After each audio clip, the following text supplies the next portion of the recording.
歡迎來到新興消息頻道，請訂閱頻道，所以大家不要錯過當天最熱門的新聞。我們今天的時事通訊包括以下內容：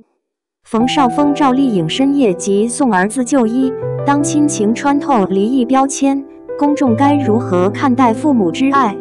？12月10日深夜，一段來自某私立兒童醫院的監控畫面悄然流出，卻迅速引發輿論場的強烈震盪。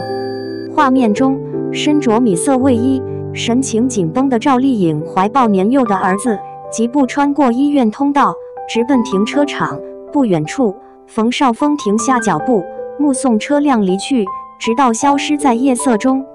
沒有刻意的互動，沒有多餘的言語，甚至沒有一次回頭的鏡頭，卻讓無數網友在短短幾秒的影像裡讀懂了同一個情緒，那是為人父母在孩子病危時最本能、最真實的牽掛與焦灼。5小時醫療接力，明星光環下的普通父母。據知情人士透露，孩子當晚因流感引發高熱，並伴隨短暫驚厥，被緊急送往該私立兒童醫院接受救治。從16點23分馮紹峰驅車抵達醫院地下車庫開始，到凌晨完成全部檢查與觀察，整個救治過程持續了近5個小時。監控顯示，馮紹峰全程將孩子護在懷中，醫用口罩遮住了大半張臉，卻難掩眉宇間的焦灼與不安。多次檢查間隙，他始終站在診區外側，低聲與醫護人員溝通病情。值得注意的是，該私立醫院以嚴格的患者隱私保護著稱，兒科實行全預約制，且診區隔離度極高。選擇在此就醫，本身也傳遞出一個清晰信號，在孩子的健康與安全面前，明星身份被主動降級，父母角色被無限放大。趙麗穎深夜現身，素顏之下是最真實的母親狀態。18點15分左右，趙麗穎團隊車輛抵達醫院，她身着深藍色風衣，幾乎素顏的狀態仍被部分粉絲認出。沒有刻意遮擋鏡頭，也沒有團隊清場，這一幕反而顯得格外真實。有護士透露，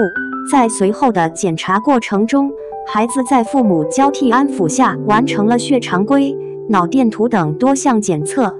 兩人雖已離婚，卻在診室外形成一種無聲協作的默契，一人陪伴，一人溝通，一人情緒緊繃，另一人努力穩定孩子狀態。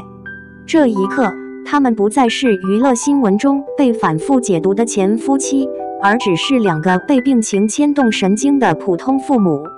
從影視雙璧到離異父母，身份變化，責任未變。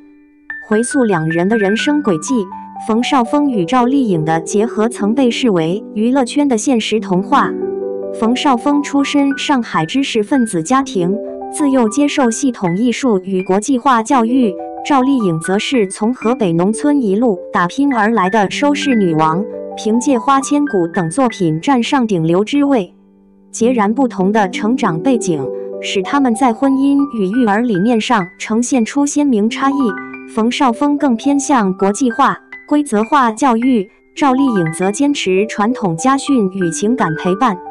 這種差異在2019年孩子出生後逐漸顯現，也被外界視為兩人關係裂痕的隱性原因之一。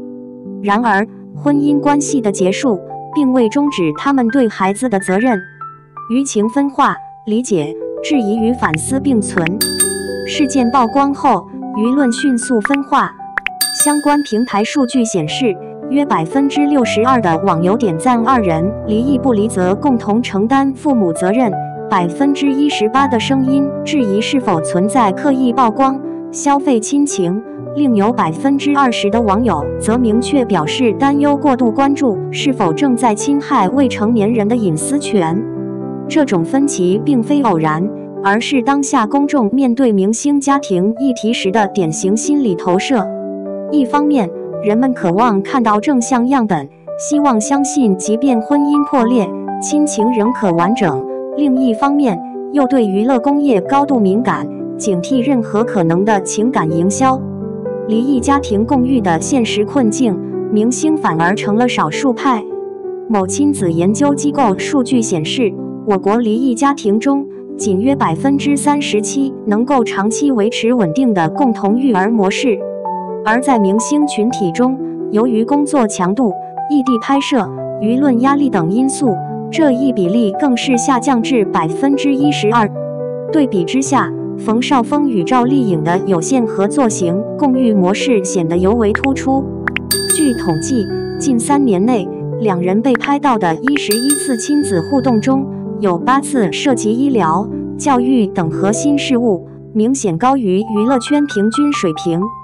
這一模式既不同於王菲、李亞鵬式的育兒共同體，也有別於楊冪、劉愷威的跨地域撫養，而是一種更現實、更克制，卻同樣有效的協作方式。